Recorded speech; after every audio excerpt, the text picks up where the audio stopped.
Yes, students, in the series of BCom lecture, now I come before you with a new chapter, valuation of goodwill. Students, valuation of shares हमने पिछले lectures में किया, अब हम valuation of goodwill पे आ रहे हैं और स्पेशली CDLU और कुरुक्षेत्र यूनिवर्सिटी के पॉइंट ऑफ व्यू से students, in almost all universities valuation of goodwill always important chapter, और valuation of goodwill का हमने बेसिक कंसेप्ट बेटे प्लस 2 में किया हुआ है, लगभग उसी कंसेप्ट को अब हमने एक्सटेंड करना है. So start the valuation of goodwill.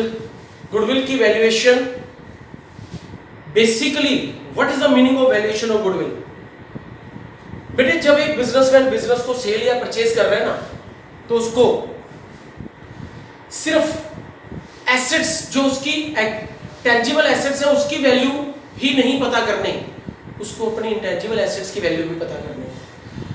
For example, मान लो मैं एक रनिंग बिजनेस परचेज कर रहा हूं, उस रनिंग बिजनेस की टेंजिबल एसेट्स 1 करोड़ है, लेकिन उसका मार्केट में नेम बहुत है, तो क्या मुझे वो 1 करोड़ में मिल जाएगा? नहीं, वो मेरे से पेमेंट क्या लेगा? एक्स्ट्रा. वो जो एक्स्ट्रा पेमेंट लेगा that is called goodwill. Goodwill है क्या? बेसिकली क्या है?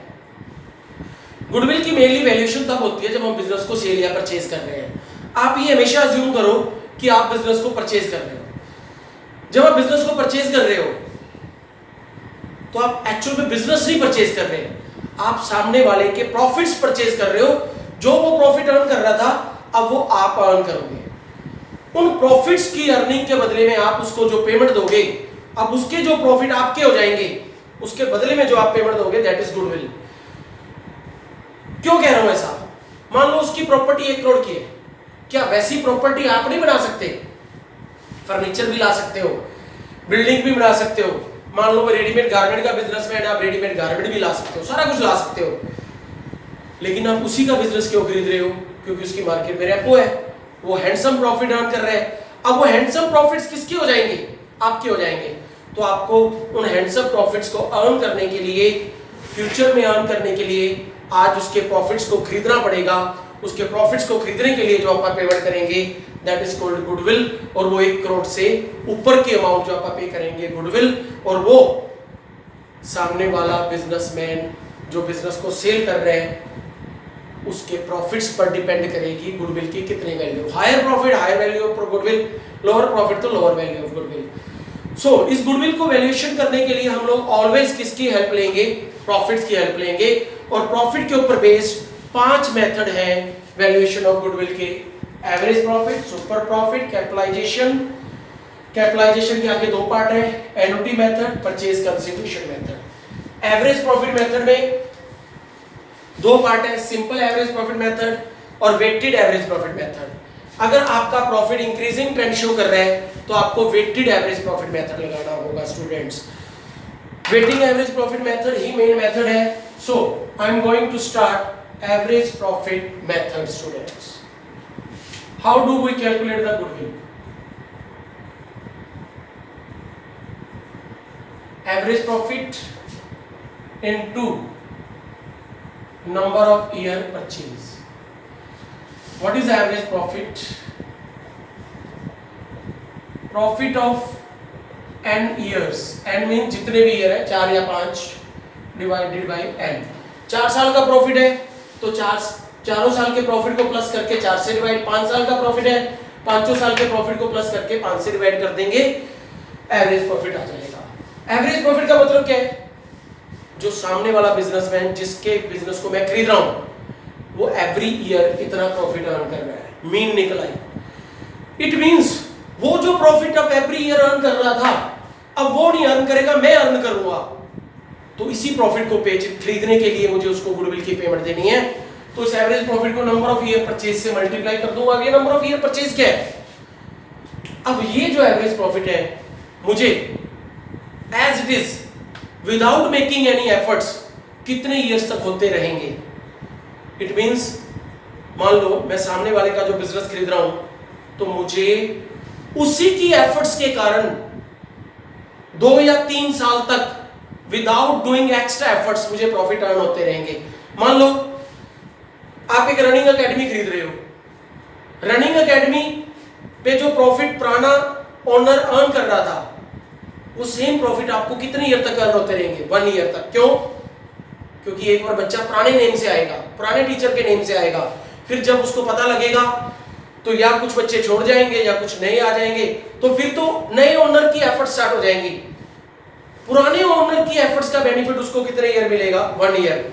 उसी तरह जब आप किसी को रनिंग बिजनेस खरीदते हैं तो पुराने ओनर्स की एफर्ट्स का बैलेंस 2 या 3 साल तक मिलेगा। उसी को आप बोलते हैं नंबर ऑफ ईयर परचेज, कि पुराना ओनर जो प्रॉफिट अर्न कर रहा था वो कितने ईयर तक मेंटेन रहेगा, that is called number of year purchase. मान लो 5 लाख प्रॉफिट कमा रहा था और ये आने वाले 2 साल तक मेंटेन रहेगा। मैंने बिजनेस खरीदा है लेकिन मुझे एफर्ट्स लगाने की जरूरत नहीं है, 5 लाख का प्रॉफिट 2 साल तक एज इट इज मेंटेन रहेगा, तो सामने वाले को मुझे 10 लाख रुपए गुडविल की पेमेंट देनी पड़ेगी। This is the meaning of number of year purchase. और बच्चों जब आप एफर्ट प्रॉफिट निकालोगे तो प्रॉफिट्स में कुछ एडजस्टमेंट्स करनी होगी। एबनॉर्मल इनकम्स आपको क्या करनी होगी? Minus. What is abnormal income? वो इनकम जो बिजनेस एक्टिविटी से रिलेटेड नहीं है उसको एबनॉर्मल इनकम बोलते हैं, माइनस कर देंगे। एबनॉर्मल लॉस जो बिजनेस एक्टिविटी से रिलेटेड नहीं है उसको क्या कर देंगे? प्लस कर देंगे।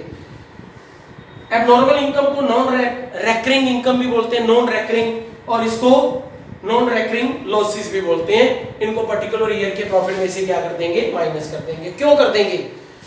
बेटे मान लो मैं गारमेंट का बिजनेस खरीद रहा हूं, तो मैं गारमेंट के प्रॉफिट्स खरीद रहा हूं, उसी के हिसाब से गुडविल की पेमेंट दूंगा। और मान लो गारमेंट का बिजनेस बेचने वाले ओनर ने अपने प्रॉफिट में लॉटरी की इनकम ऐड कर रखी है, तो क्या वो इनकम मुझे होगी? नहीं होगी, तो वो नॉन रेकरिंग इनकम है, वो माइनस कर दूंगा। किसी ईयर उसके जहां फायर हुआ था, फायर से जो लॉस होगा वो मुझे नहीं होगा, तो उसको मैं प्रॉफिट में वापस क्या कर दूंगा? ऐड। मैं स्ट्रिक्टली वो प्रॉफिट खरीदूंगा जो मुझे होंगे, उन्हीं के लिए मैं गुडविल की पेमेंट दूंगा। कभी कभी कुछ ऐसा होता है जैसे पुराना बिजनेसमैन को एक्सपेंस पे नहीं कर रहा था लेकिन मुझे पे करना पड़ेगा, जैसे सेल्समैन की सैलरी वगैरह, तो ये फ्यूचर नॉर्मल एक्सपेंस है, तो इससे मेरा प्रॉफिट क्या हो जाएगा? कम हो जाएगा, तो उसको भी मैं प्रॉफिट में से क्या करूंगा? माइनस करूंगा। तो जो फ्यूचर नॉर्मल एक्सपेंसेस हैं, इसका मतलब जो पहले नहीं पे हो रहे थे अब पे करने हैं, तो उसको भी हम एवरी ईयर के प्रॉफिट में से माइनस करेंगे, या एवरी ईयर के प्रॉफिट में से माइनस कर दो या एवरेज प्रॉफिट में से माइनस कर दो एक बार। कभी कभी क्या होता है, कुछ एक्सपेंस पुराना बिजनेसमैन पे कर रहा था, नए बिजनेसमैन को पे करने की जरूरत नहीं है, तो वो एक्सपेंस अब बच जाएंगे, तो उसको भी मैं प्रॉफिट में वापस क्या करूंगा? एवरेज प्रॉफिट निकालने के लिए ऐड करूंगा। किस ईयर के प्रॉफिट में? या एवरेज प्रॉफिट में या एवरी ईयर के प्रॉफिट में क्या कर दूंगा? ऐड कर दूंगा। तो फ्यूचर नॉर्मल एक्सपेंसेस की पहचान क्या होगी? इनके आगे कोई पर्टिकुलर ईयर नहीं दिया होगा, इट मींस ये फ्यूचर नॉर्मल एक्सपेंसेस हैं। ऐसे एक्सपेंसेस की पहचान क्या होगी कि जो पहले पे हो रहे थे हमने नहीं पे करने, उसके आगे भी पर्टिकुलर ईयर नहीं दिया होगा, तो समझ जाना कि इनको या तो एवरी ईयर के प्रॉफिट में एडजस्ट करना है या एवरेज प्रॉफिट में से एडजस्ट करना है। और एबनॉर्मल लॉस और एबनॉर्मल इनकम के आगे पर्टिकुलर ईयर दिया होगा, उसी में से क्या कर देंगे? प्लस माइनस कर देंगे। Students, let's take an example. We are going to discuss the one question of D K Goyal, valuation of goodwill, example 2, page number 7.7, valuation of goodwill, example 2। Right, look at student DK Goyal book. P Limited propose to purchase the business carried on by C Limited. P किसका business खरीद रहा है? C का। Goodwill for this purpose is agreed to valued at 3-year purchase of weighted average profit. Weighted average profit लगाना है, weight दे रखे हैं 4, 1 2 3 4, profits दे रखे हैं लास्ट 4 years के, तो मैं प्रॉफिट्स को पहले लिख दूं years wise, 2011 12 13 13 14 14 15। What is profits? 20,200, 24,800, 20,000, 30,000। First adjustment, 1st December 2013 a major repair was made in respect of plant incurring 6000 which was charged to revenue. 1 दिसंबर 2013 को एक मेजर रिपेयर हुई थी और हमने उसको रेवेन्यू एक्सपेंस मान लिया. रेवेन्यू एक्सपेंस मान लिया मींस प्रॉफिट में से क्या हो गया, वो माइनस हो गया. एक्चुअल में मेजर रिपेयर हमारा रेवेन्यू एक्सपेंस नहीं होता. मेजर रिपेयर हमारा क्या होता है, कैपिटल एक्सपेंडिचर होता है. तो हमें उसको एसेट की वैल्यू में ऐड करना चाहिए था, लेकिन हमने प्रॉफिट में से माइनस कर दिया. तो उसको प्रॉफिट में वापस क्या करेंगे, ऐड करेंगे रिपेयर. कब, कौन सी ईयर में हुई थी, दिसंबर 2013.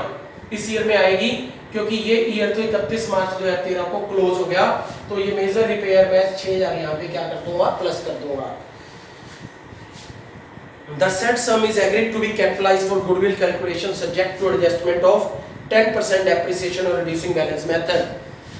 कहता है इसके ऊपर 10% की रेट से क्या लगाना है, डेप लगाना है, क्योंकि अब इस रिपेयर से हमारी एसेट की वैल्यू बढ़ गई और उस बढ़ी हुई वैल्यू पे क्या लगाना है, डेप लगाना है. पहले साल तो 4 महीनों का लगेगा 200 रुपए, दिसंबर टू मार्च. फिर 5800 रह गया, फिर डेप कितना लगेगा, 580 रुपए लगेगा. तो ये हमारा डेप्रिसिएशन माइनस हो गया बेटे. क्लोजिंग स्टॉक 2012-13 में ओवर वैल्यूड हो गया. ओवर वैल्यूएशन ऑफ स्टॉक, यहां बेटे over valuation of closing stock का मतलब क्या है, इस ईयर क्लोजिंग स्टॉक की वैल्यू ज्यादा लिखने से हमारा प्रॉफिट बढ़ गया था तो उसको माइनस कर देंगे. और यही closing stock next year opening stock बना होगा और ओपनिंग स्टॉक हमारा एक्सपेंस होता है, कॉस्ट ऑफ गुड्स सोल्ड का पार्ट होता है. तो ओपनिंग स्टॉक की वैल्यू भी ज्यादा लिखी गई होगी, उससे मेरा प्रॉफिट रिड्यूस हो गया होगा, तो मैं उसको भी इंक्रीज कर दूंगा. इसको एग्जाम में यूं याद रख सकते हैं, ओवर वैल्यूएशन है तो माइनस करना है, अंडर है तो प्लस करना है. सेकंड ईयर उससे क्या हो जाएगा, रिवर्स. कंसेप्ट द्वारा बता दूं, क्लोजिंग स्टॉक ओवर वैल्यूड होने का मतलब क्या है, ट्रेडिंग अकाउंट की क्रेडिट साइड में आता है क्लोजिंग स्टॉक. ट्रेडिंग अकाउंट की क्रेडिट साइड बढ़ गई तो उससे हमारा प्रॉफिट भी क्या हो गया, बढ़ गया, तो उसको माइनस किया. यही closing stock next year opening हो गया और ओपनिंग स्टॉक ट्रेडिंग अकाउंट की डेबिट में आता है. ट्रेडिंग अकाउंट की डेबिट साइड में ज्यादा स्टॉक लिखने से एक्सपेंसेस बढ़ गए हैं तो हमारा प्रॉफिट रिड्यूस हो गया होगा, तो मैंने अब उसको क्या कर दिया, इंक्रीज कर दिया स्टूडेंट्स. ठीक है. To cover management cost annual charges 4800 should be made for the purpose of goodwill valuation. 4800 रुपए मैनेजमेंट कोस्ट देनी है. अब इस कंसेप्ट के आगे कोई ईयर नहीं लिखा हुआ, इट मींस ये फ्यूचर नॉर्मल एक्सपेंस है. या तो एवरी ईयर में से माइनस कर दो या एवरेज प्रॉफिट में से एक ही बार माइनस कर दो. इंपैक्ट क्या रहेगा, सेम ही रहेगा. मैनेजमेंट कोस्ट मैं एवरी ईयर में से माइनस कर रहा हूं बच्चों,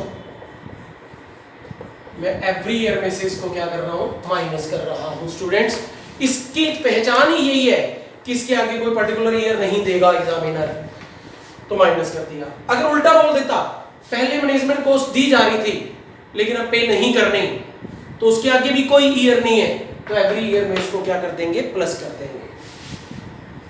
कभी कभी एंट्री आती है कि पुराना रेंट एग्रीमेंट कैंसिल हो गया, अब हमें पहले से 1000 रुपीज ज्यादा रेंट देना है पर मंथ, तो साल का कितना एक्स्ट्रा रेंट देना है, 12000, तो 12,000 एवरी ईयर माइनस हो जाएगा.